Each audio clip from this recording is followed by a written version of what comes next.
Di sini saya akan mencoba menceritakan alur Kamen Rider Ghosto episode 1. Cerita dimulai pada sebuah perbukitan. Terlihat seorang yang misterius sedang melakukan ritual pemanggilan dua makhluk mitologi, yaitu Ganma atau hantu.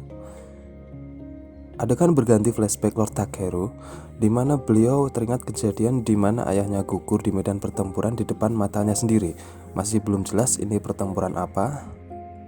Setelah itu cerita kembali ke masa saat ini di sebuah kuil pemburu hantu, yaitu kuil Daitenku, di mana Akari sedang mengajaknya ke pameran ilmu pengetahuan.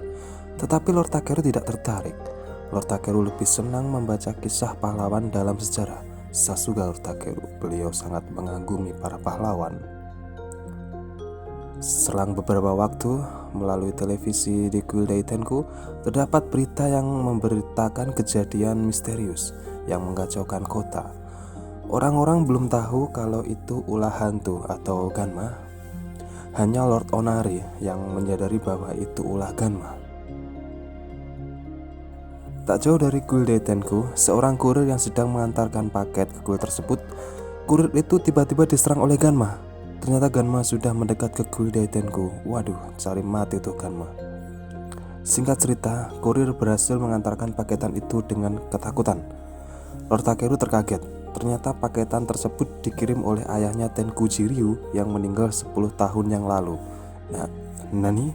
Bagaimana bisa kurir ini mengantar paketan dari masa lalu? Gumam Lord Takeru. Tiba-tiba paketan tersebut diserang oleh dua Ganma. Ternyata Ganma ini sedang mengincar paketan tersebut.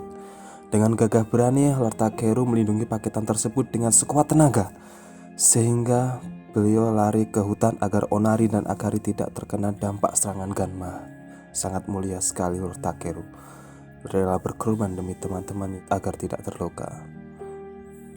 Di tengah pertempuran sengit melawan dua Ganma, Lord Takeru terpaksa gugur dalam pertarungan tersebut, yailah 2 lawan 1. Meski dalam keadaan sekarat, Lord Takeru tetap berjuang melindungi kalung pemberian ayahnya. Setelah tak sadarkan diri, arwah Lord Takeru menuju dunia yang dihuni oleh kakek petapa misterius. Kakek tersebut menyangka bahwa Lord Takeru akan ditakdirkan untuk melawan Ganma, sehingga kakek itu memberikan tantangan untuk mengumpulkan 15 ekon dalam waktu 99 hari. Ekon tersebut berisi jiwa pahlawan. Jadi Lord Takeru harus mengumpulkan 15 jiwa pahlawan dalam waktu 99 hari. Setelah berhasil mengumpulkan, Lord Takeru bisa membuat sebuah permintaan, termasuk menghidupkan dirinya kembali. Tanpa pikir panjang, kakek itu langsung mengirimnya kembali ke dunia nyata. Lord Takeru hidup kembali dalam wujud hantu, tembus pandang, tidak bisa makan dan tidak terlihat. Betapa sedihnya Lord Takeru. Baru berumur 18 tahun sudah mengalami kejadian seperti ini. Lalu tiba-tiba muncul hantu mata yang mengaku bernama Yurzen, yang membantu Lord Takeru untuk henshin menjadi Kamen Rider Ghosto Ore Damashi. Langsung tanpa waktu lama, Lord Takeru berhasil mengalahkan salah satu dari dua Ganma tersebut. Satunya kabur melihat kedahsyatan kekuatan Ore Damashi. Tapi siapapun yang menjadi lawan Lord Takeru, dia tidak akan pernah bisa lari. Terbukti, tanpa berlama-lama, Lord Takeru berhasil mengejar Ganma yang kedua. Takeru berhasil mengalahkannya dengan kekuatan Musashi Damashi. Diceritakan, Lord Takeru bisa memanggil jiwa-jiwa pahlawan seperti Musashi. Jiwa tersebut berasal dari jiwa Lord Takeru yang pemberani, sangat cocok seperti jiwa Musashi juga pemberani. Lalu Lord Takeru menggambar sebuah gambar Illumin, maksudnya segel segitiga. Lalu Lord Takeru berhasil menggunakan kekuatan Musashi Damashi. Cerita ditutup dengan Lord Takeru yang sebelumnya tidak terlihat berhasil terlihat kembali.